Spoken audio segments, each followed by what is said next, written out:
Hello students. तो हम फिर से आ गए आपके लिए एक नया वीडियो लेकर। आज का वीडियो है class 10th Hindi course B के स्टूडेंट्स के लिए। ध्यान रखिएगा, कोर्स देख कर पढ़िएगा। दोनों अलग अलग कोर्सेज होते हैं, अलग अलग बुक होती हैं। मेरे पास इसको लेकर क्वेश्चंस आ रहे हैं कि मैम हम कौन सा कोर्स चूज कर सकते हैं या ये कोर्स क्यों डिफरेंट होते हैं। देखिए, थोड़ा सा डिफ़िकल्टीज लेवल से अलग अलग तरह के कोर्सेज रखे गए हैं। ये आपकी स्कूल पर डिपेंड करता है कि वो कौन सा कोर्स पढ़ाते हैं। ये आप डिसाइड नहीं कर सकते कि हमें कोर्स ए पढ़ना है या कोर्स बी पढ़ना है।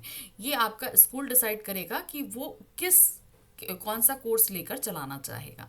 तो आपके स्कूल में जो भी कोर्स चलता है आप वही पढ़ोगे। ठीक है, मैं आपको जहाँ तक रहा पढ़ाने की बात, तो मैं दोनों ही कोर्सेज आपके लिए लेकर आ रही हूँ। तो बिल्कुल भी मुश्किल नहीं है, हम दोनों ही चीज़ें आपको पैरेलल आराम से समझाएंगे, चाहे आप कोर्स ए के हों चाहे कोर्स बी के हों। अब जैसे कि आज हम कोर्स बी पढ़ा रहे हैं, तो कोर्स बी में भी हमारी अलग बुक चलती है कोर्स ए से। कोर्स बी में हमारी बुक चलती है स्पर्श भाग 2 और संचयन भाग 2। स्पर्श भाग 2 हमारा 2 खंडों में विभक्त है, काव्य खंड और गद्य खंड। काव्य खंड कंप्लीट है, गद्य खंड मैंने शुरू करा दिया है, कई चैप्टर्स इसके हो चुके हैं। आज हम करने जा रहे हैं सेकेंड लास्ट चैप्टर, पतझड़ में टूटी पत्तियां। ये चैप्टर आपके सामने रविंद्र केलेकर जी ने प्रस्तुत किया है। रविंद्र केलेकर जी ने यहाँ पर 2 जो है आदर्शवादी उदाहरण हमारे सामने प्रस्तुत किए हैं, जिसमें 2 छोटी छोटी सी लघु कथाएं या निबंध समझ लीजिए जो सामने रखी गई हैं। इसमें अब जो मैं वो दोनों शुरू करूं उससे पहले मैं आपको बताती हूँ, इसके अंदर जो हम वीडियो देखने जा रहे हैं इसमें पढ़ेंगे हम लेखक परिचय, यानी कि रविंद्र केलेकर जी के बारे में समझेंगे। फिर पाठ की रूपरेखा देखेंगे और उसके बाद हम पाठ का सार समझेंगे। तो सबसे पहले हमारे पास में है हमारे लेखक रविंद्र केलेकर जी। रविंद्र केलेकर का जन्म 7 मार्च 1925, ये जगह डेट याद रखिएगा, 7 मार्च 1925 को कोंकण क्षेत्र में हुआ था। वे छात्र जीवन से ही गोवा मुक्ति आंदोलन में शामिल हो गए थे। रविंद्र केलेकर गांधीवादी विचारधारा से प्रभावित थे, यानी कि जो गांधी जी, महात्मा गांधी जी थे ना, उनके विचारों से वो बहुत ही ज्यादा प्रभावित थे। उन्होंने अपने लेखन में सामाजिक जीवन के विविध पक्षों, मान्यताओं और व्यक्तिगत विचारों को देश के समक्ष प्रस्तुत किया है। ठीक है, उनके लेखन में जो है ना सामाजिक जीवन के विविध पक्ष, यानी कि हम लोग जो सोशल लाइफ जीते हैं इसके डिफरेंट वेज को सामने प्रस्तुत किया है। हम लोगों का मानना क्या है उसके बारे में, और जो व्यक्तियों की विचारधाराएं होती हैं, विभिन्न विभिन्न तरीके के जो व्यक्ति होते हैं उनकी विचारधाराएं होती हैं, उनके बारे में इस पूरे पाठ में प्रस्तुत, मतलब उस पाठ में क्या, इनकी सभी रचनाओं में प्रस्तुत है। रविंद्र केलेकर कोंकणी और मराठी के शीर्षस्थ लेखकों व पत्रकारों में से एक हैं। तो ये दोनों ही भाषाओं में अच्छी कमांड रखते थे, तो इन्होंने वहाँ पर लेखन कार्य भी बहुत अच्छा किया, कोंकण भाषा में और मराठी भाषा में। तो और इसी भाषा में उन्होंने क्या किया है, पत्रकारिता भी करी है। गोवा कला अकादमी के साहित्य पुरस्कार के साथ ही अन्य पुरस्कारों से अलंकृत केलेकर की प्रमुख कृतियां निम्न हैं। तो इनको जो है साहित्य अकादमी पुरस्कार भी मिला है, कला साहित्य अकादमी पुरस्कार। अब कोंकणी भाषा में जो इनकी रचनाएं हैं वो हैं सांगली, समिधा, उजबा ढांचे सूर, ओथाम्बे, हिंदी में पतझड़ में टूटी पत्तियां। जो ओथाम्बे है ना, वो हिंदी में जो अनुवाद की गई तो वो है पतझड़ में टूटी पत्तियां, जो हमारा इस पाठ में हम पढ़ने वाले हैं। बेसिक तौर पर वो कोंकणी भाषा में लिखी गई है। मराठी में है कोंकणीचे राजकरण, जापान जसा दिलसा। ठीक है, तो ये इनकी कौन सी रचनाएं हैं, ये रचनाएं उनकी मराठी में हैं। अब आ जाते हैं पाठ की रूपरेखा। अब जैसे मैंने बताया था कि इसमें 2 उन्होंने छोटे निबंध समझ लीजिए या कथाएं समझ लीजिए वो प्रस्तुत करी हैं। गागर में सागर मुहावरे को जीवंत करते हुए इस पाठ में प्रस्तुत प्रसंग महज पढ़ने सुनने के लिए नहीं बल्कि जागरूक और सक्रिय नागरिक बनने की भी प्रेरणा देता है।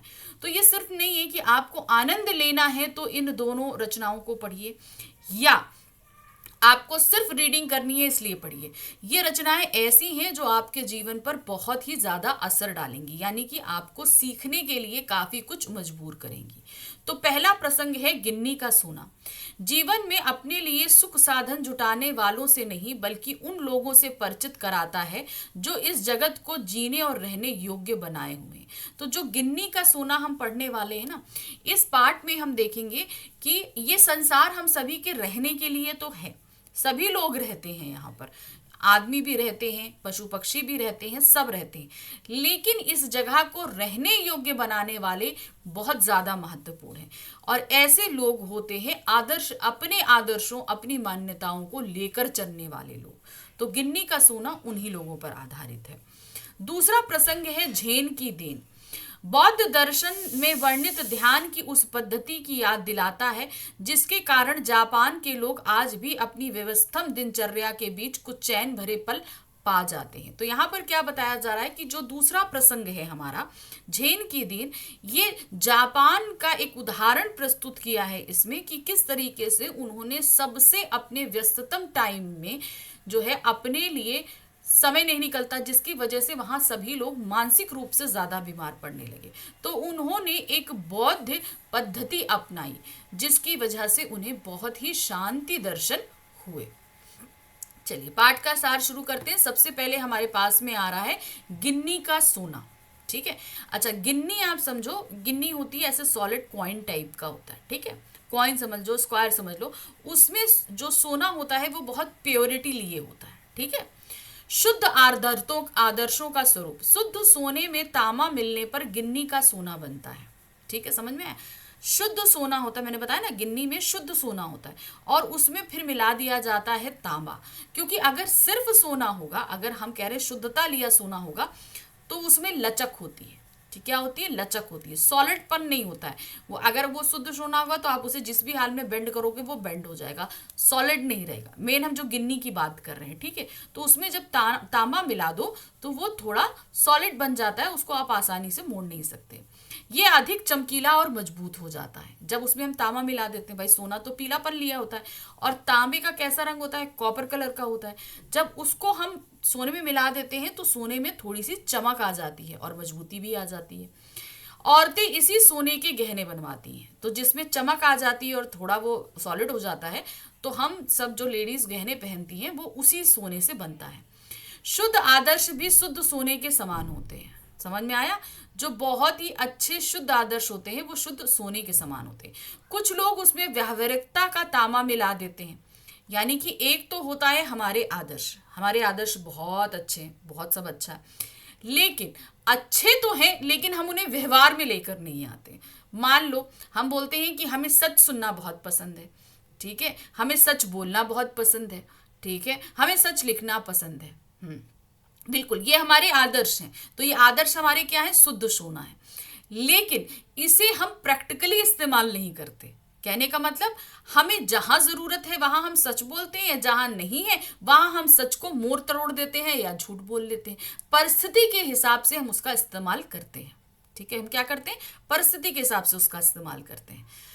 तो कुछ लोग क्या होते हैं, जो उनके आदर्श होते हैं वो उसी तरीके से मानते हैं। वो अगर एक बार उन्होंने बोल दिया कि मुझे सच बोलना पसंद है, तो परिस्थिति कोई भी हो वो हमेशा सच बोलेंगे। वो ये नहीं देखेंगे कि सच बोलने से कुछ नुकसान हो रहा है, कम हो रहा है, कुछ नहीं। वो क्या कर रहे हैं, वो उन्होंने जो आदर्श पाले हैं उन्हें अपनी प्रैक्टिकल लाइफ में इस्तेमाल भी करते हैं, उन पे इम्प्लीमेंट भी करते हैं। तो वो होती है व्यवहारिकता। क्या होती है? व्यवहारिकता। तो उस व्यवहारिकता को हम शुद्ध सोने में मिला दें। शुद्ध सोना अच्छे आदर्श और उसमें तांबा। अब उन शुद्ध आदर्शों को हम अपनी लाइफ में इंप्लीमेंट कर रहे हैं। तांबा मिलाते थे और उसे चलाकर दिखाते हैं, यानी कि अच्छे आदर्श जो हैं वो लाइफ में चल सकते हैं, ये चलाकर दिखाया जाता है। जैसे गहने, शुद्ध सोने में तांबा मिला दो तो गहने कितने लंबे ड्यूरेबल चलते हैं, इतनी जल्दी खराब नहीं होते, टूटते नहीं हैं। अब अगर वही चीज उन्होंने बताई कि जो सच्चे आदर्श हैं उनमें अगर हम व्यवहारिकता यानी कि प्रैक्टिकली हम उसको इस्तेमाल करें तो हमारी लाइफ बहुत अच्छी हो जाती है। कुछ लोग उसमें व्यवहारिकता का तांबा मिला देते हैं और उसे चलाकर दिखाते हैं, तब हम लोग उसे प्रैक्टिकल आइडियलिस्ट कहकर उनका वर्णन करते हैं। फिर हम उनको क्या कहते हैं? Practical idealist. यानी कि वो अपनी आइडियलिस्ट यानी कि आदर्शवादिता को प्रैक्टिकली यूज कर रहे हैं, अपनी लाइफ में इम्प्लीमेंट कर रहे हैं और उन सिद्धांतों को अपनी लाइफ में मानते भी हैं। पर यहां ध्यान देना आवश्यक है कि वर्णन आदर्शों का नहीं, व्यवहारिकता का होता है। यहां पर क्या है, जब बात करी जाती है तब उनके नेचर की बात करी जाती है, उनके आदर्शों की बात नहीं होती है। ऐसे में प्रैक्टिकल आइडियलिस्टों के जीवन से आदर्श धीरे धीरे पीछे हटने लगते हैं और उनकी व्यवहारिकता सूझबूझ ही आगे आने लगती है। अब क्या होता है, जब आदर्शों की बात होती है, अरे भाई वो बड़े पक्के आदर्शों वाला, जैसे हमने सच को लेकर आपको बताया कि कोई व्यक्ति अगर सच बोलता है तो वो ये कह रहा है कि मेरे को सच सुनना पसंद है और सच बोलना पसंद है, तो वो सच ही सुनेगा और सच ही बोलेगा। ये उसने अपने प्रैक्टिकल लाइफ में इम्प्लीमेंट कर रखा है। लेकिन धीरे धीरे क्या होता है, लोग बात करने लगते हैं, उसकी तारीफ करने लगते हैं कि नहीं भाई तुम वाकई में बहुत सत्यवादी आदमी हो। वो आदर्शों की कोई बात नहीं कर रहा, वो क्या बात कर रहा है, जो उस इंसान ने इस्तेमाल किया उसकी वाहवाही हो रही है। यानी कि उसने जो सच बोला उसकी वाहवाही हो रही है, उसके आदर्शों की कोई बात नहीं कर रहा। तो धीरे धीरे क्या होता है, उस प्रशंसा के लालच में हम अपने आदर्शों को कहीं पीछे छोड़ते जाते हैं और जिसकी हमारी तारीफ हो रही थी सत्यवादिता की, जिसको हम अपने लाइफ में इंप्लीमेंट करके यूज कर रहे थे, हम अब उस सत्यवादिता को मोड़ तड़ोड़ के इस्तेमाल करने लगते हैं। गांधी जी के विलक्षण आदर्श। अब गांधी जी के भी ऐसे ही कुछ आदर्श थे। कुछ लोगों का मानना है कि गांधी जी व्यवहारिकता को पहचानते थे, इसीलिए वे विलक्षण आदर्श चला सके। गांधी जी कभी आदर्शों को व्यवहारिकता के स्तर तक नहीं उतरने देते थे, बल्कि वे व्यवहारिकता को आदर्शों के स्तर पर चढ़ाते थे। वे सोने में तांबा नहीं, तांबे में सोना मिलाकर उसकी कीमत को बढ़ाते थे। अब इसी प्रोसीजर को उल्टा कर दो। कहने का तात्पर्य इन्होंने क्या बोला, इन्होंने एक सिंपल चीज बोली, अभी तक हमने सोना लिया, ठीक है, सोने में हमने तांबा मिलाया तो वो सॉलिड हो गया, अच्छा हो गया, इस्तेमाल करने वाला है।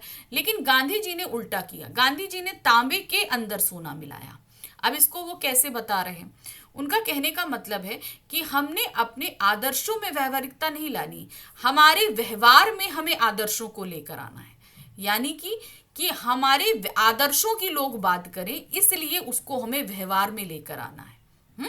हम इसके लिए नहीं कि हमारे व्यवहार की लोग तारीफ करें इसलिए हम उसमें आदर्शों को ला रहे हैं। हमें बात करनी है कि हमारे आदर्शों को लेकर लोग तारीफ करें, इसलिए उसे हमें व्यवहार में शामिल करना है। समझ में आया? तो व्यवहारिकता को धीरे धीरे हमें ऊपर चढ़ाना है, यानी कि हमारी जो सोच है, जो हम अपनी लाइफ में से चाहते हैं, उस चीज को हमें ऊंचा उठाना है और कहां तक लेके जाना है, आदर्शवादिता तक लेकर जाना है। व्यवहारवादी व आदर्शवादी लोग कैसे होते हैं? व्यवहारवादी लोग हमेशा जागरूक होते हैं, यानी कि जैसे हम लोग हैं जो बहुत ज़्यादा सोशल जो लोग होते हैं और बहुत अच्छे इस तरीके से लोगों में फेमस भी होते हैं, जिनका व्यवहार बहुत अच्छा होता है, ये जागरूक होते हैं। यानी कि इन्हें आसपास की खबर, सही गलत की समझ बहुत अच्छी होती है। वे लोग लाभ हानि का हिसाब लगाकर ही कदम उठाते हैं। जैसे मैंने बताया कि सजग होते हैं, तो हमेशा अगर कोई भी काम करेंगे तो वो ये देखेंगे कि किस में हमारा फायदा है और किस में हमारा नुकसान है, हमेशा ये चीज सोच कर करेंगे। वे अपने जीवन में सफल भी होते हैं और ऐसे लोग जो हर कदम पर सोच समझकर अपनी लाइफ में उठाते हैं वो बहुत मशहूर भी बनते हैं। परंतु महत्व इस बात का अधिक है कि खुद ऊपर चढ़े और दूसरों को भी लेकर ऊपर चढ़े। तो कहने का तात्पर्य यहाँ पर है कि मान लीजिए अगर हम अपनी लाइफ में हर एक चीज सोच समझ के कदम उठा रहे हैं तो अच्छी बात है, हम सफल हो रहे हैं, हम सफल हो रहे हैं, लेकिन हम अकेले नहीं सफल हो, हम अपने साथ बहुतों को लेकर सफल बनाएं। तो इसके लिए जरूरी है कि हम अपने व्यवहार को इतना उच्च बनाएं कि जिसमें आदर्शों तक को लोग अपनाने के लिए मजबूर हो जाएं। ये नहीं है कि सिर्फ हम अपने अपने व्यवहार में हमने इम्प्लीमेंट कर लिया। उनका कहने का तात्पर्य ये है कि हमें अपने व्यवहार से व्यवहार को इतना ऊंचा उठाना है कि लोग हमारे आदर्शों को पहचान सकें, उनसे प्रेरणा लें, खुद उन्हें अपनाएं और खुद भी अपने जीवन में ऊपर उठें।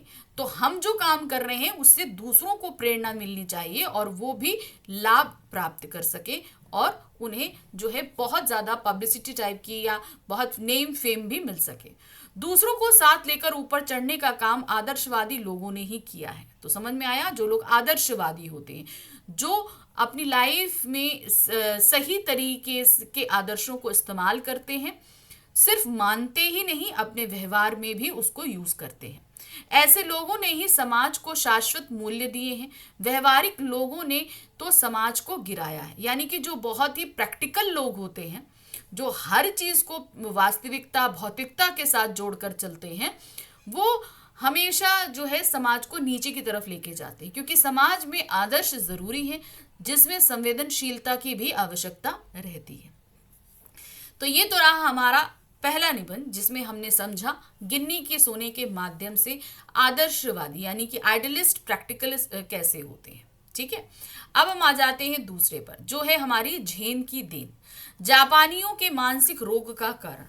ठीक है, तो यहाँ पर उन्होंने मानसिक रोग के उदाहरण के लिए जापानियों को लिया है। लेखक ने अपने मित्र से पूछा कि यहाँ यानी जापान के लोगों को कौन सी बीमारी अधिक होती है। हमारे लेखक एक बार जापान गए, वहां अपने मित्र से मिले जाकर, और वहां उन्होंने पूछा कि यहाँ के लोग किस बीमारी से सबसे ज्यादा ग्रसित होते हैं। उनके मित्र ने जवाब दिया कि जापान के 80% लोग तनाव के कारण मन से अस्वस्थ होते हैं। यानी कि इन लोगों को तनाव बहुत है, स्ट्रेस बहुत है, जिसके कारण ये मन से यानी कि मानसिक रूप से ज्यादा बीमार होते हैं। इसका कारण उनके जीवन की बढ़ती रफ्तार है। क्या कारण उन्होंने बताया कि हम अब भाई हर दिमाग के करने की अपनी कैपेसिटी होती है, जब उसको हम 4 गुना 10 गुना तेजी से दौड़ाएंगे तो मानसिक स्ट्रेस होना ही होना है। यहाँ कोई चलता नहीं बल्कि दौड़ता है। तो इस चीज के माध्यम से वो बताना चाह रहे हैं कि हम कोई भी काम हम सीधे चलेंगे नहीं, हम दौड़कर उस काम को करना चाहते हैं। अमेरिका से प्रतिस्पर्धा के कारण 1 महीने में पूरा होने वाला काम 1 दिन में ही पूरा करने की कोशिश की जाने लगी। अब जापान जब डिस्ट्रॉय हुआ था, यानी कि समझिए हिरोशिमा और नागासाकी जब बम गिरा, तो उसके बाद जो है द्वितीय विश्व युद्ध खत्म हो गया, और धीरे धीरे जो है ना जापान ने आगे बढ़ना शुरू किया। उसके यहाँ जो भी त्रासदी हुई उससे वो उभरा ही नहीं, बहुत तेजी से निकल कर बाहर आया और डेवलप्ड कंपनी में मतलब कंट्री में शामिल हो गया। तो जब ये सारा काम हो रहा था तो इसकी सबसे ज्यादा कंपटीशन था अमेरिका के साथ में। अमेरिका जिस गति से प्रगति कर रहा है उन्हें उससे 10 गुना करना था, इसलिए उन्होंने 1 महीने का काम 1 दिन में करने की होड़ लगा ली। अब सोचो 30 दिन का काम 1 दिन में करना, कितनी तेजी से आपको हाथ पैर दिमाग सब कुछ चलाना होगा। तो कोशिश करने लगे। दिमाग की रफ्तार वैसे ही हमेशा तेज रहती है, उसकी रफ्तार और तेज करने से दिमाग का तनाव बहुत अधिक बढ़ जाता है, और इसी कारण जापान में मानसिक रोग बढ़ जाता है। अब उन्होंने जब 30 दिन का काम 1 दिन में करना शुरू किया तो क्या हुआ, दिमाग की रफ्तार उतनी तेज होती गई। जब उतनी तेज होती गई तो आदमी जो है उसके ऊपर मानसिक तनाव पड़ा, और जिसकी वजह से उन्हें मानसिक बीमारियां ज्यादा होने लगी, जिसे हम आजकल की लैंग्वेज में डिप्रेशन कहते हैं। ठीक है, स्ट्रेस, डिप्रेशन, स्ट्रेस, जो ये सारी चीजें वर्डिंग आ गई है ना, ये बहुत ज्यादा काम की रफ्तार को काम की रफ्तार बढ़ाएंगे तो जाहिर सी बात है दिमाग की रफ्तार भी बढ़ेगी ही बढ़ेगी। अब आते हैं लेखक का जापानियों की टी सेरेमनी में जाना। अब क्या हुआ, जब इतनी रफ्तार बढ़ जाती है तो उन्होंने इस बीमारी का हल भी खोजा, जो एक था टी सेरेमनी। अब ये टी सेरेमनी में हमारे लेखक जाते हैं, देखिए क्या है। शाम को लेखक के मित्र उसे टी सेरेमनी में लेके गए। चाय पीने की यह एक विधि होती है। टी सेरेमनी का मतलब होता है चाय पीने की एक विधि, तरीका। अब कहोगे चाय पीने का कौन सा तरीका होता है? इसमें एक ऐसा तरीका है जिसकी वजह से आदमी का दिमाग जो है वो बिल्कुल शांत हो जाता है। जापानी में इसे चा नो यू कहते हैं। वह एक 6 मंजिला इमारत थी। तो टी सेरेमनी लेके गए तो 6 फ्लोर तक की इमारत थी, जिसकी छत पर दफ्ती की दीवारों वाली और चटाई की जमीन वाली एक सुंदर पर्णकुटी थी। दफ्ती की दीवार मतलब क्या हो गया, कार्डबोर्ड के जो है वॉल्स थे और नीचे एक चटाई बिछी हुई थी। ऐसी एक वहां पे जापान में इसी तरीके से केबिन्स टाइप के बनते हैं। आप लोगों ने अगर टीवी वगैरह में देखे हों तो देखना, उसको पर्णकुटी टाइप की बन गई। बाहर बेढप सा यानी भद्दा सा, यानी कि बहुत कोई भी आकार प्रकार का एक गंदा सा एक मिट्टी का बर्तन पानी से भरा रखा था।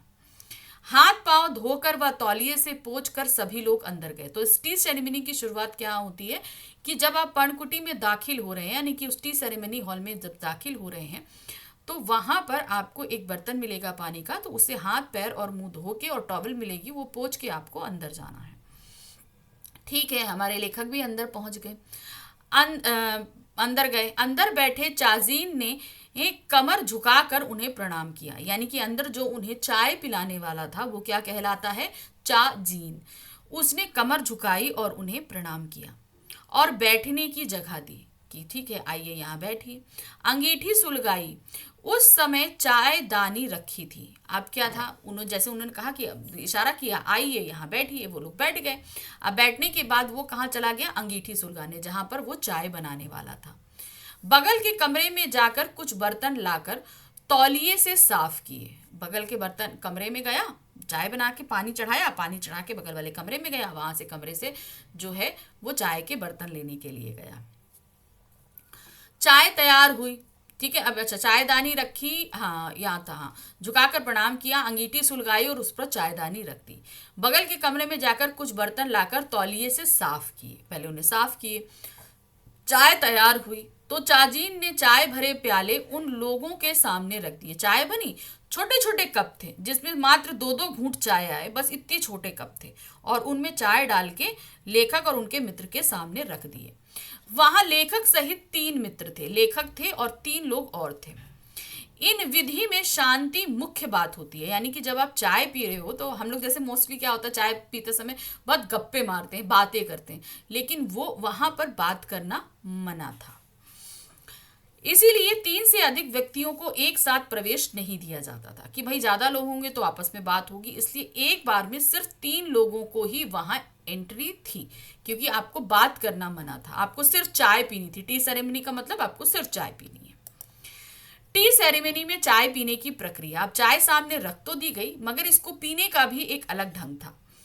टी सेरेमनी में उपस्थित सभी लोगों के प्याले में 2 घूंट से ज्यादा चाय मौजूद नहीं थी। वे लोग होठों से प्याला लगाकर एक एक बूंद चाय पीते। हमने कहता है वो छोटे छोटे कप थे, उसमें 2 घूंट से ज्यादा चाय मौजूद नहीं थी। लोग क्या करते, होठों तक प्याला लाते और सिर्फ एक एक बूंद चाय पीनी थी। सोचो, चाय ठंडी तो ठंडी जाने दो, उस 2 घूंट चाय में अगर हम एक एक बूंद पिएंगे तो कितना टाइम लगेगा। करीब 1.5 घंटे तक यह सिलसिला चलता रहा। वो 2 घूंट चाय बूंद बूंद करके पीने में 1.5 घंटे का समय लगा। दिमाग की रफ्तार धीरे धीरे धीमी पड़ने लगी। अब जब ये इतना प्रक्रिया करके, एक उठाओ चाय, एक बूंद लो फिर रखो, फिर एक बूंद लो फिर रखो, तो इससे क्या होगा, हमारा दिमाग धीरे धीरे धीरे धीरे शांत होने लगता है। धीमी होती, धीमी धीमी धीमी रफ्तार होने लगती है।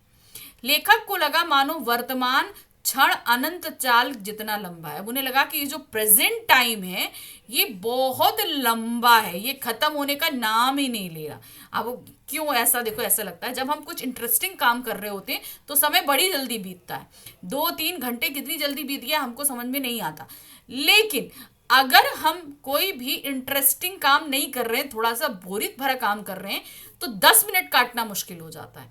तो इसीलिए लेखक ने कहा कि वो वर्तमान जो समय था वो अनंत काल जितना लंबा लग रहा था। कारण ये था क्योंकि उनको ये सारी चीजें बहुत बोरियत से जा रही थी, और अनंत काल में जी रहा हो मतलब उसको ये पता ही नहीं चल रहा था कि हम वर्तमान में हैं, भूतकाल में हैं, भविष्य काल में। उनको नहीं पता कि वो किस काल में जी रहे हैं। यहां तक कि उसे सन्नाटा भी स्पष्ट सुनाई देने लगा। अब 3 लोग बैठे हैं लेकिन आपस में बात नहीं कर सकते, सिर्फ चाय पी रहे हैं। शांति इतनी कि सन्नाटे में एक जरा सी भी आवाज उनको सुनाई दे। तो इसीलिए उसको उन्होंने बताया कि उन्हें सन्नाटा भी सुनाई देने लगा था। झेन परंपरा की देन क्या थी? अक्सर हम लोग या तो गुजरे हुए दिनों की खट्टी मीठी यादों में उलझे रहते हैं या भविष्य के रंगीन सपने देखते रहते हैं। अब आप सिर्फ अपने बारे में अगर आप सोचो, जैसे प्रेजेंट टाइम में अभी है, तो आप क्या कर रहे हो?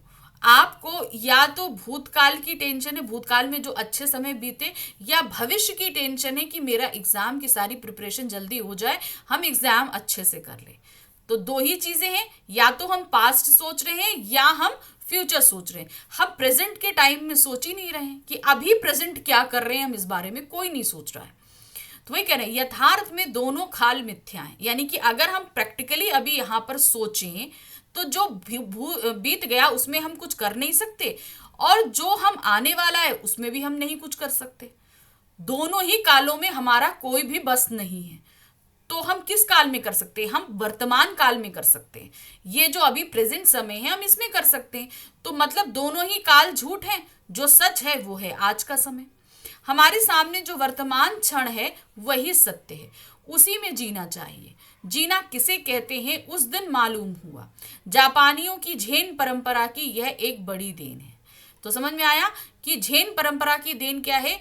हमारे झेन परंपरा का तात्पर्य यहाँ पर वो जो चाय पीने की जो सेरेमनी थी उसको बोला गया है कि उससे हमें ये मालूम पड़ा कि हमारे लिए इम्पोर्टेंट प्रेजेंट है ना। इम्पॉर्टेंट क्या है? प्रेजेंट। जो अभी हम जी रहे हैं सिर्फ वो प्रेजेंट है, क्योंकि जो बीत गया उसमें हम कुछ कर नहीं सकते, आने वाले समय में भी हम कुछ नहीं कर सकते। जो कर सकते हैं वो प्रेजेंट में कर सकते हैं, प्रेजेंट ही सब कुछ है, आप इसमें जीजिए। तो ये सारी समझ हमारे कवि, हमारे जो लेखक हैं उनको किससे हुई? इस परंपरा में शामिल होने पर हुई। तो देखा हमने भी यहाँ पर इन दो चीज़ों को ला।